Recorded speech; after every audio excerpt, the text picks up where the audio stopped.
পাহাড়, সমুদ্র আর কর্ণফুলী শহর চট্টগ্রাম। এখানে সাহস জন্মায়, এখানকার বাতাসে বীরত্বগাথার গল্প শোনা যায়। ছোটবেলা থেকে একটা কথা শুনে এসেছি যে এখানকার মানুষ নাকি পাহাড়ের মতোই উদার, আতিথেয়তার বেলায় সমুদ্রের মতোই অনেক বেশি মাত্রায় গভীর।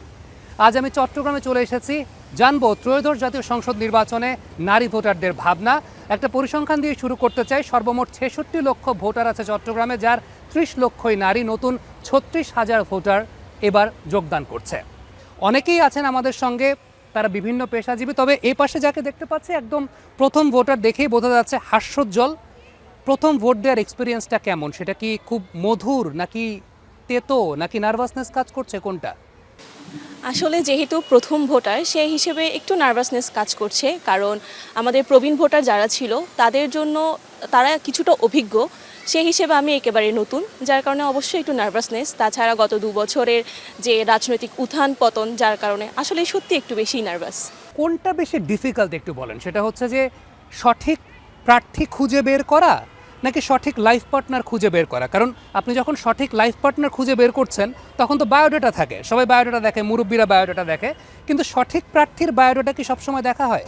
আসলে আপনার প্রশ্ন অনুযায়ী দুটোই ডিফিকাল্ট, কারণ লাইফ পার্টনার, যদি আমি বিয়ের কথা বলি, অনেক সময় হয় কি যে আগে, ঠিক বিয়ের আগে যে সমস্ত কথাগুলো বলে থাকে, অনেক সময় বিয়ের পরে গিয়ে ওগুলো মিল থাকে না।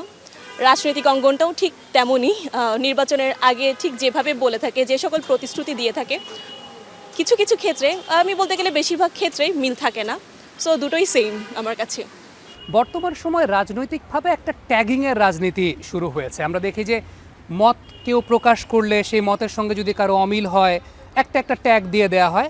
আর সফল নারীদের ক্ষেত্রে তো চরিত্র নিয়ে কথা বলা হয়। আগে যেটা হয়তো বা সামাজিকভাবে কথা বলা হতো, এখন সোশ্যাল মিডিয়াতে অনেক বেশি মাত্রায় কথা বলা হয়। আপনার কাছে মনে হয় যে নারীরা এখনও স্বাধীন হতে পেরেছে? কারণ আগে তো সামাজিকভাবে চরিত্র নিয়ে কথা বলা হতো, এখন কথা বলা হয় সোশ্যাল মিডিয়াতে, অনলাইনে। এই ব্যাপারটা আপনি কিভাবে দেখেন? না, আসলে নারীরা স্বাধীন না। তারা বাক স্বাধীনতার দিক থেকে বলেন বা অন্যান্য দিক থেকে বলেন, নারীরা আসলেই স্বাধীন না। আমরা যতই বাক স্বাধীনতার কথা বলি, যতই বলি যে আমরা নারীর অধিকার নিয়ে কথা বলবো, কাজ করব, কিন্তু আলটিমেটলি দেখা যায় কি অনলাইন কিংবা অফ লাইফ দোনো ক্ষেত্রেই নারীদেরকে হেনস্থার শিকার হতে হচ্ছে, সেটা কারণে অথবা অকারণে। অসংখ্য ধন্যবাদ আপনার থটের জন্য। একটু আপনার কাছে আমি জানতে চাইবো, সেটা হচ্ছে আপনি তো পেশাজীবীদেরকে নিয়ে কাজ করেন, অনেক শ্রমিকদেরকে নিয়ে কাজ করেন। আপনার কাছে কি মনে হয় যে ভোটের মূল্য বেশি না শ্রমের মূল্য বেশি? একজন শ্রমিক, তার শ্রমের মূল্য তার কাছে যতটা বেশি, সে কাজ করার জন্য এবং তার সামাজিক নিরাপত্তার জন্য তার ভোটের মূল্যটা ততটাই বেশি। কেন বেশি? এই জন্যই যে কারণ তাকে সামাজিক নিরাপত্তা, কাজের নিরাপত্তা, এই বিষয়গুলো দিয়ে থাকবে জনপ্রতিনিধি। সেই জনপ্রতিনিধি যদি সঠিক নির্বাচন করতে না পারে, তাহলে তার ক্ষেত্রে এটা দুষ্কর হয়ে যাবে ভবিষ্যতে কাজ করার জন্য। যেমন লাস্ট ১.৫ বছরে আপনার আরএমজি সেক্টরে যদি দেখি, আমি আসলে মূলত আরএমজি সেক্টরের শ্রমিকদেরকে আইন সহায়তা দিয়ে থাকি এবং তাদের জন্যই কাজ করি। আপনার লাস্ট ১.৫ বছরে অনেক, আমার কাছে যতটুকু আছে প্রায় ১৫০-র উপরে আপনার প্রতিষ্ঠান বন্ধ হয়ে গেছে। যদি এইরকম ধারাবাহিকতা চলতে থাকে, এক সময় আরএমজি সেক্টরটা আপনার জুট মেলের মতোই নিঃশেষ হয়ে যাবে। যদি প্রতিষ্ঠান ধরে রাখতে হয়, তাহলে আমার মনে হয় রাজনৈতিক স্থিতিশীলতা অবশ্যই দরকার। যদি একটা সঠিক নির্বাচন হয় এবং তারা তাদের ভোটাধিকার প্রয়োগ করতে পারে, আমি মনে করি তারা নিজেরাই নির্বাচন করে নেবে যে কারা তাদের জন্য শ্রমিক বান্ধব হবে। তাই একটা সুষ্ঠু নির্বাচন অবশ্যই প্রয়োজন। একটা চমৎকার কথা আপনি বলেছেন। বড় আপা, গম আছো? আছি, ভালো আছি। ভালো আছেন? বড় আপা, আপনি তো অনেকগুলো নির্বাচন দেখছেন, তাই না? আপনি অনেকগুলো নির্বাচনে ভোটও দিয়েছেন। কোনোবার ভোট দিয়ে কি আপনার আফসোস হয়েছে ভোট দেওয়ার পরে? না, আফসোস করি নাই, কারণ আমি যখনই ভোট দিতে গেছি মনে করেছি যে এই বোধহয় খুব ভালো নির্বাচন করতে পেরেছি এবং যাকে দিয়েছি ভোট সঠিক দিয়েছি। কিন্তু পরবর্তীতে দেখা গেছে আসলে ওই যে একটা কথা বলেছিলেন যে বায়োডাটাটা দেখি, কিন্তু পরে দেখা যায় যে সেটা ঠিক হয় না। তা আমার বেলাও সেরকম মনে হয়েছে যে খুব ভালো প্রার্থীকে নির্বাচন করেছি, কিন্তু পরে দেখলাম যে না, তার কাজকর্ম সেরকম হচ্ছে না। জনগণের যে সুবিধা দেখবে, এই যে ছোট বাচ্চারা স্কুলে ঠিকমতো যাবে কি না, অথবা গরিব দুঃখীরা দুমুঠো ভাত পাচ্ছে কি না, সেটা না দেখে আমার মনে হয় গরিবদের থেকেই শুরু হয় তাদের টর্চার। ওই রিকশালা থেকে, চাঁদা তোলা থেকে শুরু করে এই ধরনের শুরু হয়ে যায়। বেচারা এদের খাওয়াটা ঠিকমতো হয় না। প্রথমেই দেখা উচিত বাংলাদেশে যত জনগণ আছে, জনগণরা যাতে সুষ্ঠুভাবে, সুন্দরভাবে তাদের যে 5টা মৌলিক অধিকার আছে, সেই অধিকারগুলো নিশ্চিত করা যায় কি না, সেটা আসলে দেখা উচিত। যারা সমাজে পক্ষাঘাতগ্রস্ত আছে কিংবা শারীরিকভাবে তারা হয়তো বা ফিজিক্যালি এবল না, অনেক সময় আমরা দেখি যে নির্বাচনী ইশতেহারগুলোতে তাদের সহানুভূতি নিয়ে একটা ব্র্যান্ডিং পারপোজে ইউজ করা হয়। এটা একটা কমন প্যাটার্ন, বিশেষ করে বর্তমান সময় সোশ্যাল মিডিয়া আছে। এই জায়গাটা কি দিন শেষে শুধুমাত্র আপনার কাছে মনে হয় যে ওই যে ব্র্যান্ডিং পোস্টারের মধ্যেই সীমাবদ্ধ থাকে? হ্যাঁ, এই যে নির্বাচনের আগেই সবাই বলে যে আমরা প্রতিবন্ধীদেরকে বিভিন্ন অ্যাক্সেসেবল কর্মসংস্থান দিব, তারপর অ্যাক্সেসেবল তাদের যে চলার পথ, তারপর কর্মসংস্থান, তারপর বিভিন্ন ধরনের আমাদের যে সুযোগ সুবিধাগুলো রয়েছে প্রতিবন্ধী ব্যক্তিদের, সেগুলো দিবে। কিন্তু দেখা যাচ্ছে যে নির্বাচনের পর তার বিন্দুমাত্রও দেখা যায় না প্রতিবন্ধী ব্যক্তিদের ক্ষেত্রে।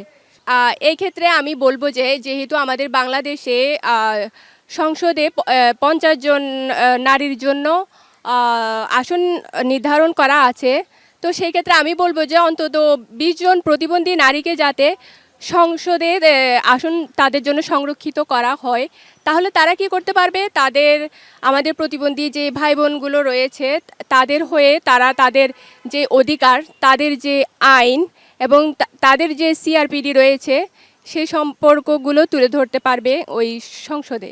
চমৎকার একটা কথা আপনি বলেছেন। আমার কাছে মনে হয় যে পলিসি মেকার যারা আছে তারা যদি এই আলোচনাটা শোনে, হয়তো বা তাদের পলিসি মেকিং অনেকাংশে সহজ হয়ে যাবে। একটু আপনার কাছে আমি আসতে চাই, আপনি পেশাজীবীদেরকে নিয়ে কাজ করেন, অনেক মানুষকে নিয়ে কাজ করতে হয় আপনাকে। আপনার কাছে কি মনে হয় দেশ আসলে কারা চালায়, রাজনীতিবিদরা চালায় নাকি পেশাজীবীরা চালায়? দেশ চালায় মূলত পেশাজীবীরাই, তবে এটা কি রাজনীতিবিদরা বোঝে দেশ পেশাজীবীরাই চালায়? তাদেরকে নিয়ে রাজনীতি করছে রাজনীতিবিদরা। আমাদের যে অক্লান্ত পরিশ্রম যেটার মাধ্যম দিয়ে দেশটা চলছে, তাদের চাওয়া পাওয়াগুলোকে ভিত্তি করে রাজনীতিরা কিন্তু তাদের রাজনীতির দলবদ্ধ নিয়ে দাঁড়াচ্ছে। আমাদের প্রত্যাশা যাতে তারা যারা দেশ চালাচ্ছে তাদের আসলে খুব, যেটা সবাই বারবার বলছে, খুব বেশি চাহিদা না। নীতি নির্ধারকদের সাথে আমাদের আসলে একটা 3 রকমের দূরত্ব আমার মনে হয়। সেটা হচ্ছে অভিজ্ঞতার দূরত্ব, দ্বিতীয়ত হচ্ছে যাতায়াতের যোগাযোগের দূরত্ব, আর 3 নাম্বারটা বলতে গেলে হচ্ছে তাদের সাথে আমাদের পরবর্তী যে পদক্ষেপটা থাকে। যেমন আজকে আপনি আমার কথা শুনছেন, আমাদের মধ্যে আসলে আমার যেটা মনে হয় যে আমাদের জনপ্রতিনিধি যখন নির্ধারিত হয়ে যাবে, এরপরও কথা বলার যে সংস্কৃতিটা, আমরা সবসময় নির্বাচনের আগেই কথা শুনি, এই সংস্কৃতিটাই চলমান। কথা পরবর্তীতেও যেন আমাদের কথাগুলো শোনা হয়, আমাদের কথাগুলো বলার একটা জায়গা থাকে, এই সংস্কৃতিটা আসলে তৈরি করা উচিত। আমি যে প্রশ্নটা আসলে ওনাকে করেছিলাম যে বর্তমান সময় একটা দেখা যায় যে কেউ যদি তার মত প্রকাশ করে, সোশ্যাল মিডিয়াতে অনেক প্রোপাগান্ডা হয়, ট্যাগিং করা হয়, এবং ট্যাগিংটা নারীদের ক্ষেত্রে শেষ পর্যন্ত চরিত্রের দিকে যায়, একদম শেষ পর্যন্ত চরিত্রের দিকে যায়। এবং পুরুষ হিসাবে এই কথাটা আমার বলতে খুব লজ্জা লাগছে আপনার কাছে, যেটা আমিও সোশ্যাল মিডিয়ায় দেখি, এবং এই কারণে আমি আপনাদের কাছে ক্ষমা চাচ্ছি, আমি লজ্জিত এই কারণে। আপনার কাছে কি মনে হয়, আপনার তো একটা মেয়ে আছে সামনে, সে বেড়ে উঠছে, আসন্ন নির্বাচনে আপনি কেমন প্রার্থী দেখতে চান, যেই প্রার্থী এই জায়গাটায় কতটুকু সমস্যার সমাধান করতে পারবে, বা এটা আসলে আদৌ করা সম্ভব কিনা? ডেফিনেটলি করা সম্ভব। প্রথমত আমাদেরকে যেটা করতে হবে সেটা হচ্ছে আমাদের গোড়ায় হাত দিতে হবে। কেন নারীদেরকে অসম্মান করা হয়? কারণ আমাদের পারিবারিক শিক্ষাওভাবে দেয়া হয় যে নারীরা ঘরের ভেতরে থাকবে, তারা বাইরে কাজ কম করবে, কারণ আমাদের ইসলাম প্রধান দেশ এবং ধর্মের জায়গায় আমরা অনেক বেশি সংবেদনশীল। সো আমরা অনেক বেশি এই জায়গাগুলোতে পারিবারিক যে সিদ্ধান্তটা আমাদের উপরে দিয়ে দেওয়া হয় সেটাকে অনেক বেশি প্রাধান্য দিই। হয়তো সেটারই একটা রিফ্লেকশন। কিংবা আমাদের যে কালচার রয়েছে, আমাদের আসলে এখন তো বাঙালি কালচার আমরা প্রপার দেখি না, আমরা এখন মিশ্র কালচার দেখি বাঙালির মধ্যে, ওয়েস্টার্ন, ইস্টার্ন, অ্যারাবিক সব কিছু মিক্সড একটা কালচার দেখি। সো এই কালচারের একটা বাজে প্রভাব আমাদের সবার মধ্যে আছে, যার কারণে হয় কি যে আমরা যখন আমি সিঙ্গেল প্যারেন্টস, আমি যখন অ্যাজ এ সিঙ্গেল প্যারেন্টস কাজ করছি, আমি কি কাজ করছি সেটার চাইতে ইম্পর্টেন্ট হয়ে দাঁড়ায় আমি কিভাবে কাজটা করছি, আমি কোন ওয়েতে করছি। So that's not important thing আমি কোন ওয়েতে করছি, বাকি সবাই যেভাবে করে আমিও সেভাবে করি। সো আমি এমন একজনকেই নির্বাচিত হতে দেখতে চাই যে আমার নিরাপত্তা নিশ্চিত করবে। আমার নিরাপত্তা বলতে আমার পারিবারিক নিরাপত্তা, আমার সামাজিক নিরাপত্তা, এবং যেহেতু আমি ওয়ার্কিং উইমেন, সিঙ্গেল প্যারেন্টস মানে আমার বাচ্চাকে বড় করার জন্য আমাকে কাজ করতে হয়, জি। আমার পরিবারকে চালানোর এক জন্য কাঁধে কাজ অনেক করতে দায়িত্ব। হয়, অনেক দায়িত্ব। তো আমাদেরকে সকল ধাঁচে নিরাপত্তা নিশ্চিত করবে উইথ আমাদের মানসিক নিরাপত্তা সহ। তাহলে আমার মনে হয় সেই মানুষই আসলে খুব ভালো কাজ করতে পারবে সকলের জন্য, নারী পুরুষ সকল কিছু নির্বিশেষে সবার জন্য সাম্য মেনে কাজ করতে পারবে। শারীরিক এবং মানসিক নিরাপত্তা, দুইটা নিরাপত্তার কথাই আপনি বলেছেন। তবে এর মাঝখানে আপনি আবার আরেকটা কথাও বলেছেন, সেটা হচ্ছে যে নারীরা ঘর সামলায়।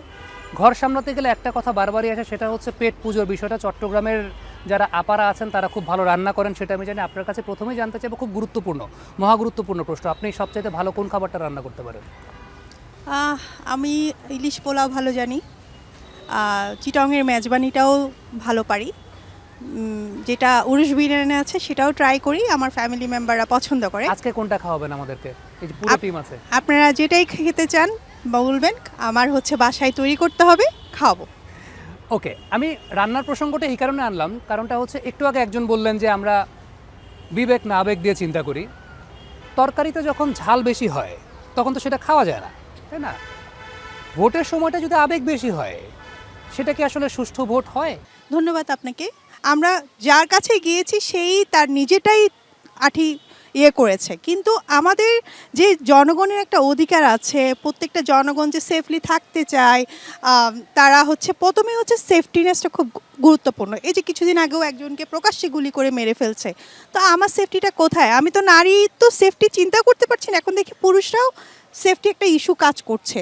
তো আপা যেটা কিছুক্ষণ আগে যেটা বললো যে বাচ্চাদের সেফটি, বয়স্কদের সেফটি, প্রত্যেক মানুষের আগে হচ্ছে সেফটিটা ইম্পর্টেন্ট। সেটা কিভাবে করবে? সরকার তো চাইলে সব জায়গায় তো আর সেফটি করতে পারবে না, বিচার ব্যবস্থা ঠিক রাখতে হবে। আপনি একজনকে, আমরা ছোটোবেলায় করতাম না, একজনকে বকা দিলে বাকিরা কিন্তু ভয় পেয়ে যেত। আপনি যখন একজনকে, দুইজনকে, তিনজনকে মানে শাস্তি প্রদান করবেন প্রকাশ্যে, যে এই ধরনের কাজ করে সেটা শাস্তি যখন দিবেন, অটোমেটিক বাকিরা কিন্তু ভয় পেয়ে যাবে। আইনের প্রয়োগ, আইনের প্রয়োগ খুবই দরকার। আর নারী হিসাবে তো আমাদের যে চলাফেরা, বিজনেস করার ক্ষেত্রে আমরা যতটুকু বুঝি, আমাদের সেফটি খুব ইম্পর্টেন্ট। আমি এখন এখান থেকে ঢাকা যাওয়ার জন্য 10বার চিন্তা করি যে আমার সেফটিটা আছে কিনা। আমার পরিবার চিন্তা করে, যখনই দেখে একটা সেফটি আছে তখনই আমার পরিবার বলে যে হ্যাঁ যাও, সমস্যা নেই। তো আমাদের আগে সেফটিটা ইনশিওর করতে হবে। একজন শিক্ষক আছেন এই পাশটাতে, শিক্ষকের কাছে আমি খুব ইন্টারেস্টিং একটা প্রশ্ন করতে চাই। সেটা হচ্ছে, আপনার কাছে কি মনে হয় যে আসন্ন নির্বাচনে আপনি এমন কোনো প্রার্থী পাবেন যে প্রার্থী সঠিক টাইমে হোমওয়ার্ক জমা দেবে? এইটা বলাটা খুবই দুরূহ আমার কাছে মনে হয়। তবে আমার কাছে যেটা প্রথম প্রাইমারি চিন্তার জায়গা, সেটা হচ্ছে যে আমার প্রার্থীদেরকেই প্রথমত যোগ্য হয়ে আসতে হবে। এমন না যে তারা নির্বাচিত হওয়ার পরে আমি চিন্তা করব আমার নির্বাচিত প্রার্থী আসলে কতটুকু যোগ্য, সেইটা না। সে যখন নির্বাচনের জন্য প্রার্থী হিসেবে আমার সামনে আসবে, তখনই তাকে পর্যাপ্ত পরিমাণে যোগ্য হয়ে আসতে হবে। সে কতটুকু হোমওয়ার্ক রাইট টাইমে বা ডেডলাইনে সাবমিট করার মতো অ্যাবিলিটি রাখে, সেটা শুরুতে তাকেই হচ্ছে যে সেই নিশ্চয়তাটা আমার সামনে উপস্থাপন করতে হবে। দেখেন, একজন নাগরিক হিসেবে আমরা কি চাই?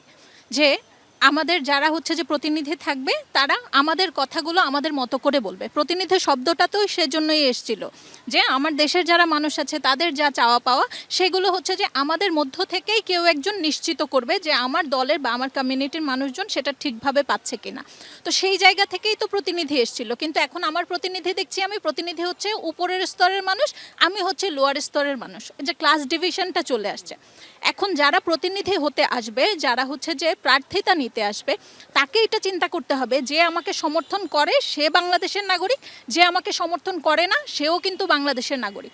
আমি যখন একটা জাতির প্রতিনিধি শ্রেণীতে দাঁড়াবো, তখন আমাকে, যে আমাকে সমর্থন করে তার কথাও ভাবতে হবে, যে আমাকে সমর্থন করে না তার কথাও ভাবতে হবে। আপনি আমাকে ভোট দিলেন বলে আজকে আমি আপনার সঙ্গে খুব মিষ্টি মধুর ভাষণ দিলাম, আর যে আমাকে পছন্দ করে না বা যে আমাকে ভোটটা দিল না, তাকে আমি একেবারেই একঘরে করে দিলাম, বা তার যে মৌলিক অধিকারের কথা আপা বললেন সেগুলো আমি একেবারেই বঞ্চিত করে ফেললাম তাকে। এইটা হওয়া যাবে না। আপনি যখন নিজেকে প্রতিনিধির জায়গায় চিন্তা করবেন, আপনি যখন বলবেন, দেখেন আমরা যখন ক্লাসে সিআর নির্বাচন করি, আমি তো শিক্ষক, আমার ক্লাসে যখন আমি রিপ্রেজেন্টেটিভ নির্বাচন করি, তখন আমার শিক্ষার্থীরাই বলে যে ম্যাডাম ওকে নির্বাচন করেন, কারণ তার উপরে আমরা আস্থা রাখি। আমার দেশের নির্বাচনে কি আমি সেই পরিস্থিতি দেখতে পাচ্ছি? আমি কি এরকম একটা মানুষকে পাই যাকে আমি বলবো যে আপনি আমার প্রার্থী হওয়ার জন্য যোগ্য? আমার মনে হয় আপনি আমার যে সমস্ত জিনিসপত্র বা মৌলিক অধিকার নিশ্চয়তার জায়গা আছে সেগুলো আপনি ফুলফিল করতে পারবেন, আপনি সামনে এগিয়ে আসেন। সেরকমটা হয় না, বরং আপনারাই এসে আমাদেরকে বলছেন যে আমি চাই আপনার ভালো করার জন্য। আমার ভালো কে করবে সেটা আমাকে বুঝতে দেন, সেটা আমি নির্বাচন করব। আমার ক্লাসের স্টুডেন্টরা যেরকম ভরসার জায়গা থেকে তারা নির্ধারণ করে যে কে আমাদেরকে রিপ্রেজেন্ট করতে পারবে, সেরকম অধিকারটা আপনার জনগণের মাঝেও ছড়িয়ে দিতে হবে, জনগণকে নির্বাচন করতে দিতে হবে। কে হোমওয়ার্ক রাইট টাইমে সাবমিট করতে পারবে সেই বিষয়টা জনগণ নির্ধারণ করবে, সেটা আপনি নির্ধারণ করবেন না একজন প্রার্থী হিসেবে। অসংখ্য ধন্যবাদ। একজন শিক্ষক একদম ইন্টেলেকচুয়ালিটির সঙ্গে পুরো বিষয়টাকে ডেসক্রাইব করে বুঝিয়ে দিয়েছেন। আরও একজন শিক্ষক এ পাশটাতে আছেন। আপনার কাছে আমার খুব স্পেসিফিক একটা প্রশ্ন, সেটা হচ্ছে পরীক্ষার হলে যখন কেউ নকল করে আপনারা ডেফিনেটলি তাদেরকে এক্সপেল করেন, শাস্তির বিধান আছে। নির্বাচনে নকল ধরতে পারলেও সেটা কি বলার কোনো উপায় আছে? সেটাই তো আসলে প্রবলেম। নির্বাচনে যে কারচুপি হয়েছে আমরা দেখেছি অতীতে। যেমন আমি ফার্স্ট টাইম ভোটার ছিলাম অ্যাজ এ স্টুডেন্ট ইন 2009, এবং ওই ভোটের পরে আর ভোট দিতে পারিনি। ভোট কেন্দ্রে গেছে, আমার ভোট দেয়া হয়ে গেছে। এখন নির্বাচনে যে আসলে কারচুপি হয় কথাটা তো সত্য, বাট এটার জন্য অ্যাকাউন্টেবিলিটি তো নাই, এটার জন্য তো মনিটরিং কোনো এজেন্সি নাই, কিংবা মনিটরিং এজেন্সি থাকলেও এগুলো সব পাতানো।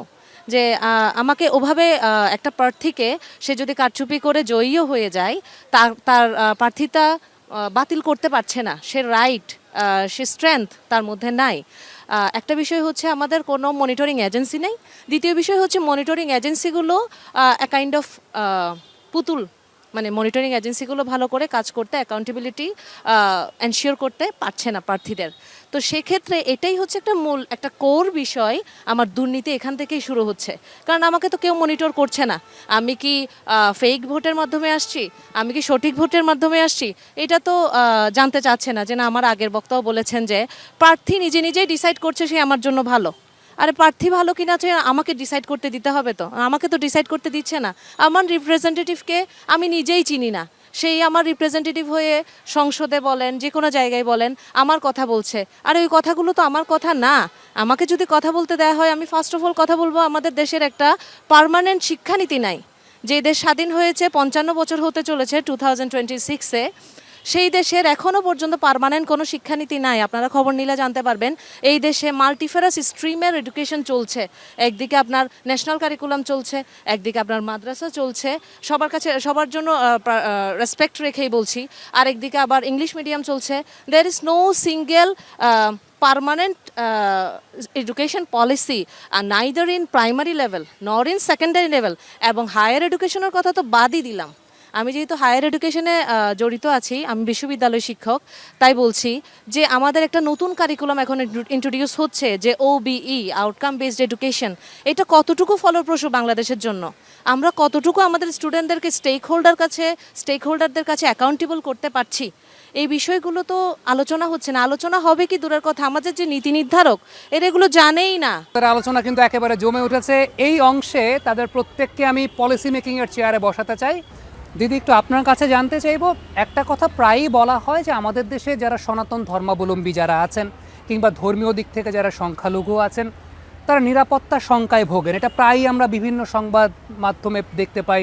অনেকে হয়তোবা সামনে এসে বলেন, কেউ বলেন না। আপনার অভিজ্ঞতার আলোকে আপনি কি নিজে কখনো নিরাপত্তাহীনতায় ভুগেছেন বাংলাদেশে? আপনার কাছে কি মনে হয়? ধন্যবাদ, খুব গুরুত্বপূর্ণ প্রশ্ন।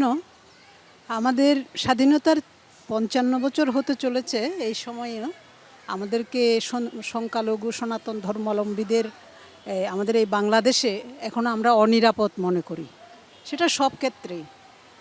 একটা উদাহরণ দিই, আমি আমার নিজের 23 সালে আমি রিটায়ার্ড করেছি, কিন্তু এখনও পর্যন্ত আমি আমার পাইনি, কিন্তু আমার সমসাময়িক সবাই পেয়ে গেছে।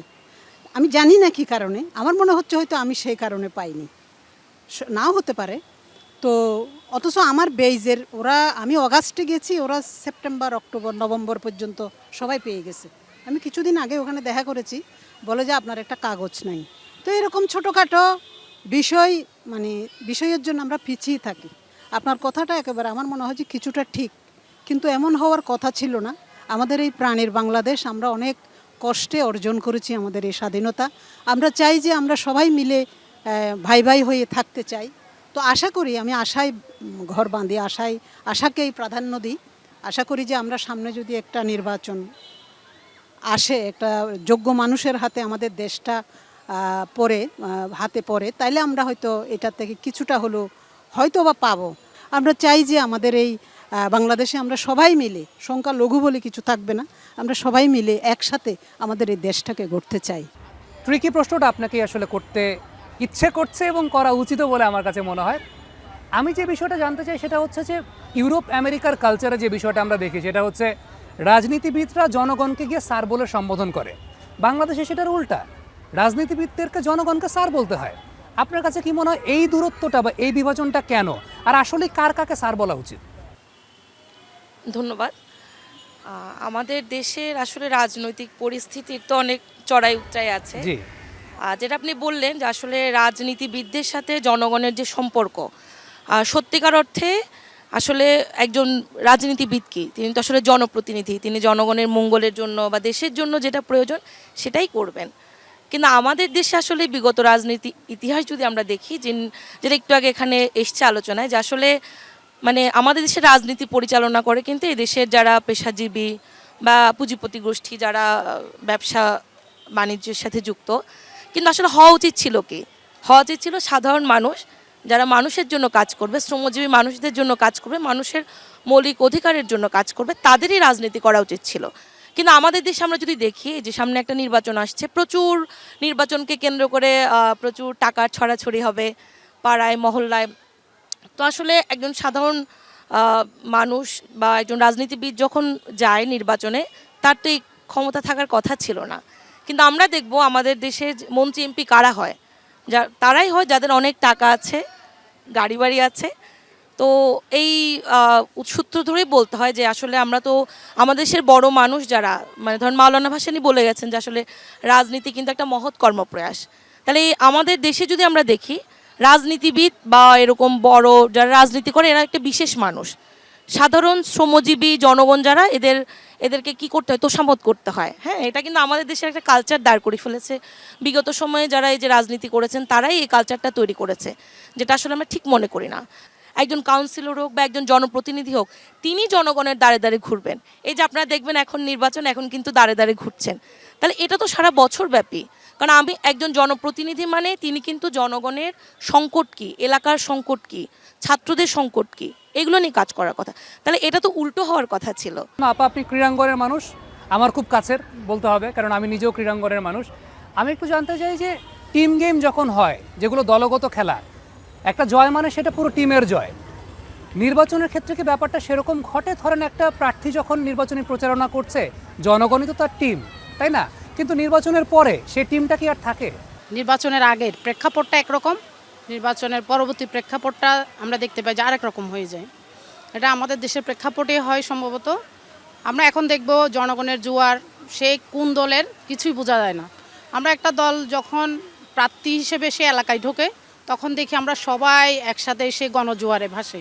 কিন্তু যখন সেই দলটা ক্ষমতা, একটা দল তো তখন ক্ষমতায় চলে যায়, তখন দেখা যায় এখানে এবার আমাদেরকে নিয়ে, মানে জনগণকে নিয়ে এবার একটা ডিফারেন্স, যে সে কোন দলের, আমার দলে ছিল না, এটা একদম মুষ্টিগত হয়ে যায়।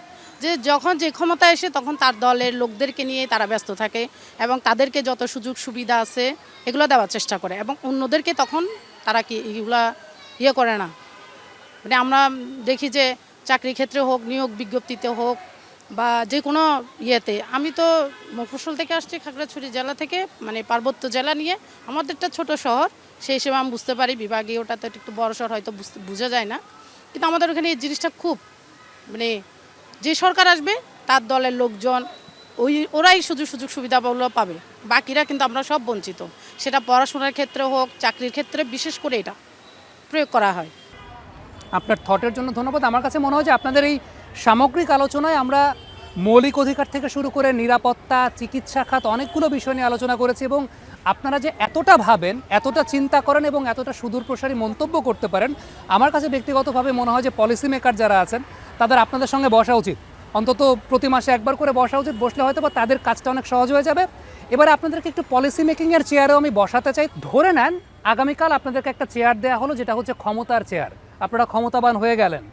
ক্ষমতাবান হয়ে যাওয়ার পর, ক্ষমতার চেয়ার পাওয়ার পর আপনি এই এলাকার মানুষের জন্য কি করতে চান, কোথায় পরিবর্তন আনতে চান? 1 মিনিট করে সময় প্রত্যেকের জন্য। ধন্যবাদ। আমি যদি ক্ষমতা পাই তাহলে সবার আগে হচ্ছে এই এলাকার শিক্ষা খাত, জলাবদ্ধতা এবং এখানে যে ভাসমান মানুষগুলো আছে তাদের জন্য কাজ করতে চাই। শিক্ষা খাত বলতে হচ্ছে যারা সরাসরি স্কুল কলেজে পড়াশোনা করছে তাদের জন্য বৃত্তি উপবৃত্তি কিংবা তাদের যা প্রয়োজনীয় তাদের ওই সুযোগ সুবিধাগুলোর কথা চিন্তা করে কোনো একটা পলিসি মেক করব। দেন পাশাপাশি যারা পথশিশু আছে তাদের জন্য কিছু করার ট্রাই করব। আর জলবদ্ধতা নিরসনে যা যা করা দরকার তা করার ট্রাই করব। Thank you so much. একটু আপনার কাছে আবার আসতে চাই, আপনাকে একটা ক্ষমতার চেয়ার দিয়ে দেওয়া হলো, ক্ষমতার চেয়ার পাওয়ার পর আপনি কি করবেন এই এলাকার মানুষের জন্য? 1 মিনিটে বলতে হবে।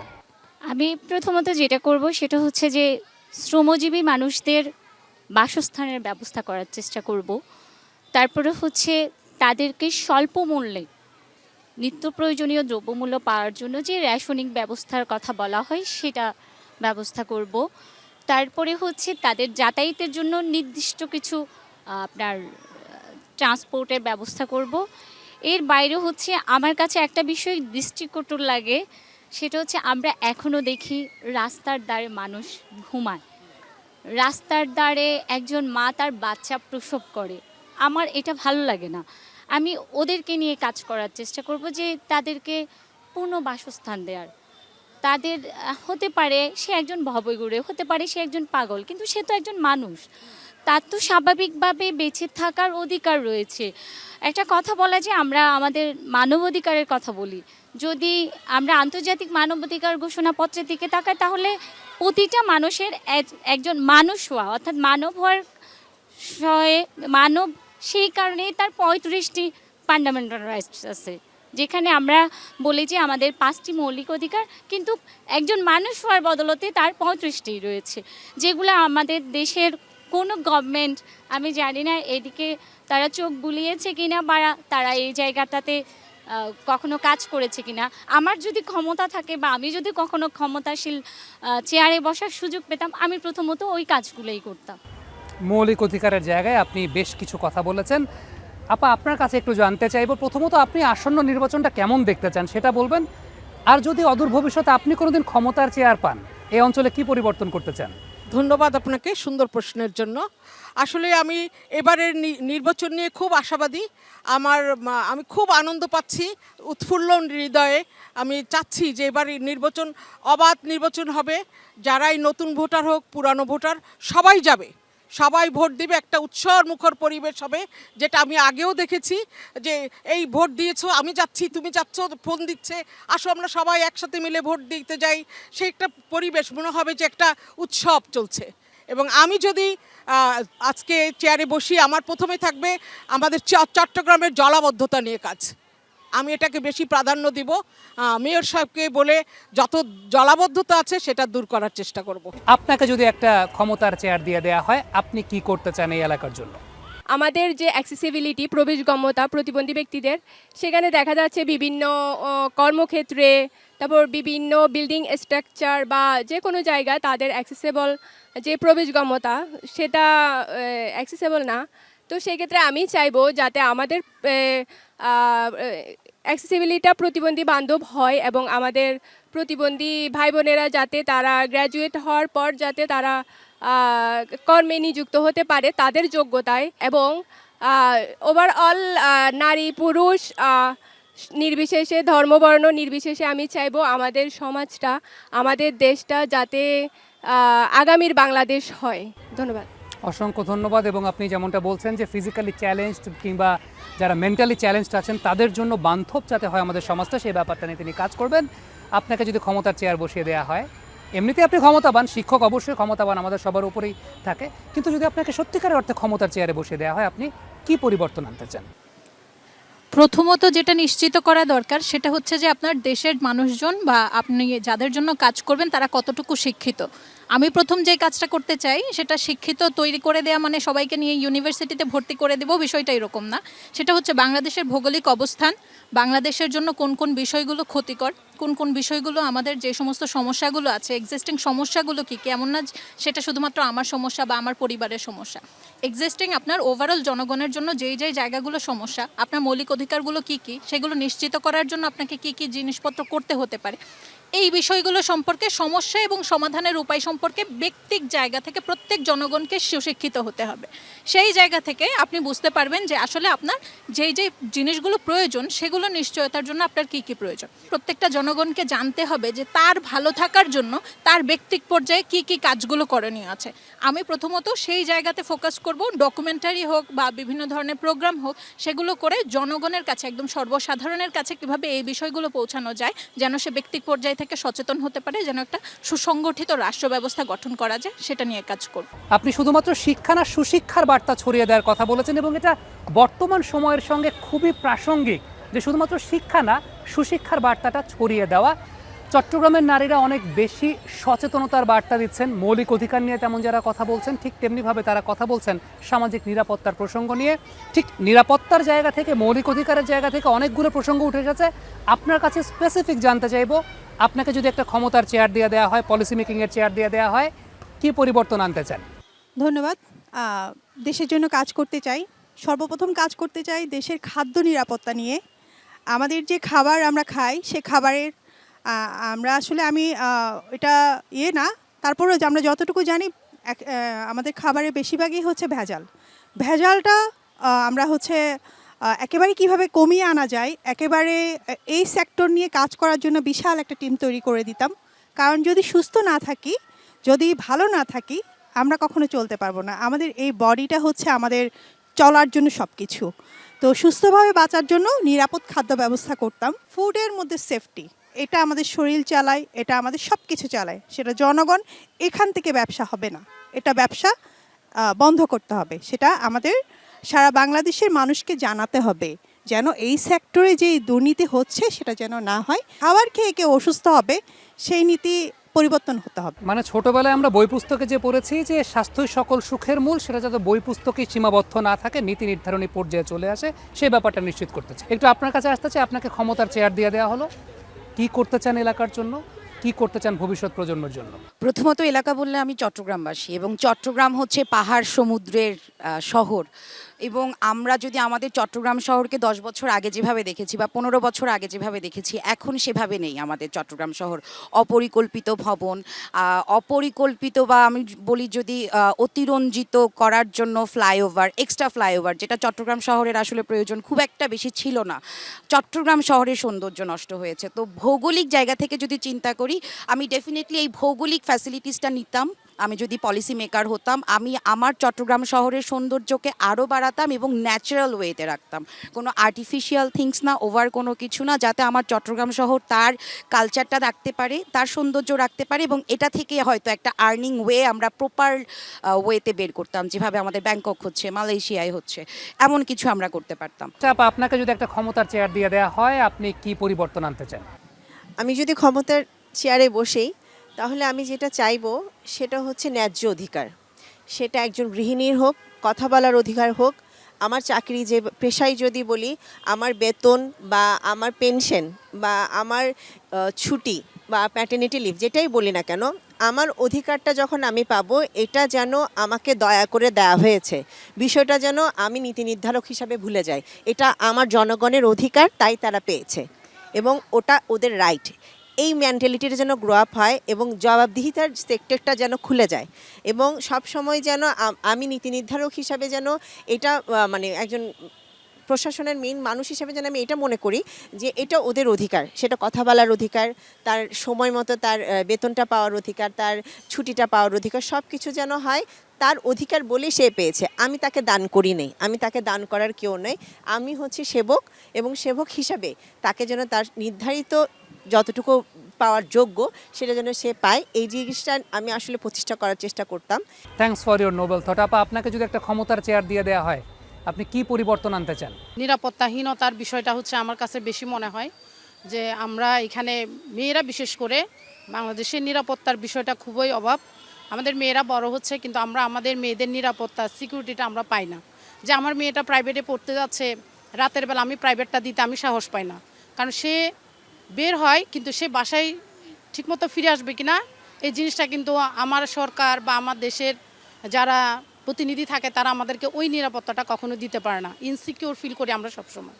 আর হচ্ছে যে আমি যে সাম্প্রদায়িক সম্প্রীতি এই জিনিসটাকে আমি খুব বেশি, যেমন আমাদের পার্বত্য এলাকা হচ্ছে সাম্প্রদায়িকটা নিয়ে হচ্ছে আমাদের সবচেয়ে বেশি আমরা ওখানেও আমরা নিরাপত্তাহীনতায় ভুগি। সব সময় মানে সংঘর্ষ লেগে থাকে আমাদের মধ্যে। পার্বত্য শান্তি হ্যাঁ, চুক্তির শান্তি পরও চুক্তির সুরাহা পরেও আমরা হয় নাই শান্তিটা ঠিকঠাক আসলে মতো। পাই নাই। তো বিশেষ করে আমি যদি কখনো ক্ষমতায় যাই, যে আমাদের সাম্প্রদায়িক সম্প্রীতিটা ওটার উপর আমাদের একটু জোর দেওয়ার বেশি আমি চেষ্টা করব। সাম্প্রদায়িক সম্প্রীতি নিয়ে আপনি কথা বলেছেন। সম্প্রীতি আপা, নিয়ে বেশি কথা বলবো। সত্যিকারের অর্থে আপনি যদি ক্ষমতার চেয়ার পেয়ে যান, আপনি প্রথম কোন পরিবর্তনটা করতে চান এই অঞ্চলে? আপনি তো আরো স্পেসিফিক বলতে পারবেন। আমি যেটা প্রথমত মনে করি, একজন জনগণ বান্ধব প্রতিনিধি হওয়া গুরুত্বপূর্ণ। তাহলে আমি যদি সেই সুযোগটা পাই, আমি অবশ্যই আগে জনগণের যে চাহিদা, সেই চাহিদা এবং জনগণের একজন প্রতিনিধি হওয়ার চেষ্টা করব। এবং যে প্রশ্নটা করলেন, আসলে চট্টগ্রামেও যদি আমরা দেখি, যেহেতু পার্বত্য চট্টগ্রামে আমরা অবস্থান করি, এখানে খাগড়াছড়ি, রাঙামাটি এই পার্বত্য অঞ্চল আছে, এবং মানে আমরা দেশে দেশে আসলে এটা আছে, সংখ্যালঘু সম্প্রদায়ের উপর নির্যাতন, নিপীড়ন। বাংলাদেশে সংখ্যালঘুদের উপর যেমন হয়, যেমন সাম্প্রতিক সময়ে ভারতেও আপনারা দেখেছেন বড়দিনকে কেন্দ্র করে ওখানে সংখ্যালঘুদের উপর যে হামলা নির্যাতনটা হয়েছে। তো এটা আসলে শুধু বাংলাদেশ না, এটা আসলে পুরো বিশ্বে একটা মানে সমস্যা। তাহলে এই সমস্যা দূর করার জন্য আমি যদি মনে করি, আসলে আমাদের দেশের যে মনস্তাত্ত্বিক জগৎ, যে সাংস্কৃতিক জগৎ, এটা পরিবর্তন করা গুরুত্বপূর্ণ, এবং রাষ্ট্রীয়ভাবে শিক্ষা নিশ্চিত করাটা গুরুত্বপূর্ণ। এবং চিকিৎসা আমরা যদি দেখি, মানে আমাদের দেশে তো শুধু চিকিৎসা ব্যবস্থা খুব উন্নত না, আমাদের দেশে মানুষ বাইরের দেশে চলে যাচ্ছে কেন? উন্নত চিকিৎসার জন্য। তাহলে এই যে আমরা মৌলিক অধিকারগুলোর কথা বলছি, শিক্ষা বলছি, চিকিৎসা বলছি, তাহলে চিকিৎসাটা নিশ্চিত করা গুরুত্বপূর্ণ। বিশেষ করে চট্টগ্রামের প্রেক্ষাপটেও যদি আমরা দেখি, একটা মাত্র সরকারি মেডিকেল, তাহলে সেটা আমাদের দেশ মানে চট্টগ্রামের মানুষের জন্য কিন্তু উপযুক্ত না। তাহলে চিকিৎসা নিয়ে কাজ করা, এবং সবচেয়ে গুরুত্বপূর্ণ, এখানে তো আসলে নারীরাই অবস্থান করছে, নারীর যে নিরাপত্তা। আমরা দেখব গণঅভ্যুত্থানের পরেও নারীর যে নিরাপত্তাহীনতা, নারীর প্রতি যে নৃশংসতা, আপনি ধর্ষণ, নারী নির্যাতন বাদই দেন, আজকে অনলাইনে মানে আমরা বলছি এখানে ক্ষমতাবান নারীরা, মানে আমাদের দেশের গুরুত্বপূর্ণ সেক্টরে নারীরা অবস্থান করছে, কিন্তু নারীর নিরাপত্তা নেই। আপনি নারীরা একটু বেরিয়ে আসতে চাইলেই কিন্তু তাদেরকে আক্রমণ করার নানান সেক্টরগুলো উন্মুক্ত, এবং এগুলো রাষ্ট্রীয়ভাবে কোনোটাই কিন্তু মানে নিয়ন্ত্রণ করার সৎ ইচ্ছা আছে, এই জায়গাটা কিন্তু নেই। তাহলে আমি যদি সুযোগটা পাই, আমি অবশ্যই নারীর যে নিরাপত্তা, শিশুর নিরাপত্তা, এই করার জন্য কাজ করব। নিরাপত্তা প্রসঙ্গটা সবচেয়ে বেশি চলে এসেছে। দিদি, আপনি যদি ক্ষমতার চেয়ার পান, কি করবেন এই অঞ্চলের মানুষের জন্য? আমাদের এই এখনকার পর্যন্ত শিক্ষার জগতে মেঘের ঘনঘটা আর কাটছে না।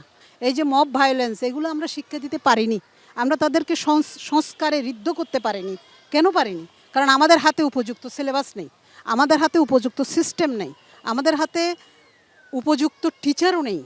আমরা এখন আছি যে বিশ্বগ্রামে, আমরা একটু গ্লোবাল স্টুডেন্ট এবং গ্লোবাল টিচার।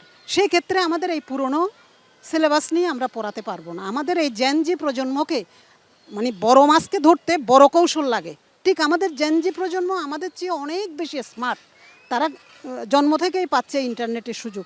তো তাদেরকে মোকাবিলা করার জন্য সেরকম একটি শিক্ষা সিলেবাস আমাদের দরকার। আমি সেইটা আগে এনশিওর করব।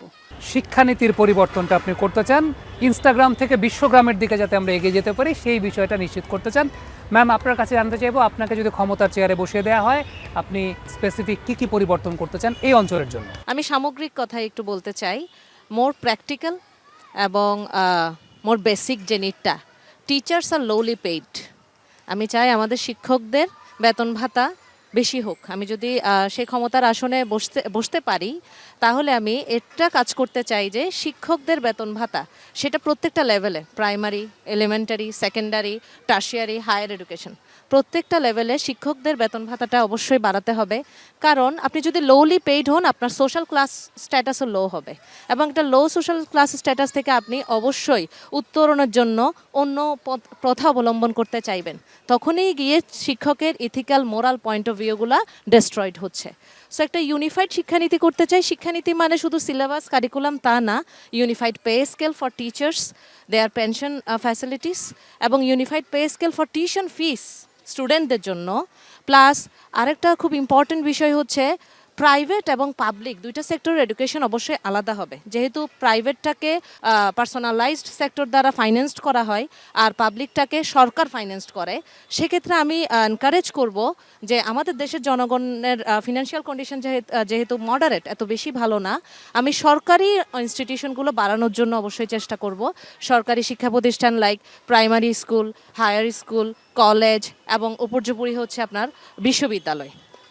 আর আরেকটা বিষয় হচ্ছে প্রাইভেট সেক্টরে ইউনিফাইড টিউশন ফি এবং unified pay scale for teachers, that will ensure a unified education policy in our country, এটা আমি মনে করি। অসংখ্য ধন্যবাদ আপনাদের প্রত্যেককে, অনেক সময় দিয়েছেন। আমার কাছে মনে হয় যে চট্টগ্রামে আসাটা আমাদের প্রত্যেকের জন্য সার্থক ছিল, এখনও সার্থক হয় না। আপনার বাড়িতে দাওয়াত খেয়ে সেই সার্থকতাটা পূর্ণ করতে চাই। তবে থ্যাঙ্কস ফর ইউর থট, আপনারা সবাই এত ভাবেন, এত চিন্তা করেন, এবং আবারও বলি পলিসি মেকারদের কাজ মনে হয় এই অনুষ্ঠানটা দেখলে অনেকাংশে সহজ হয়ে যাওয়ার কথা।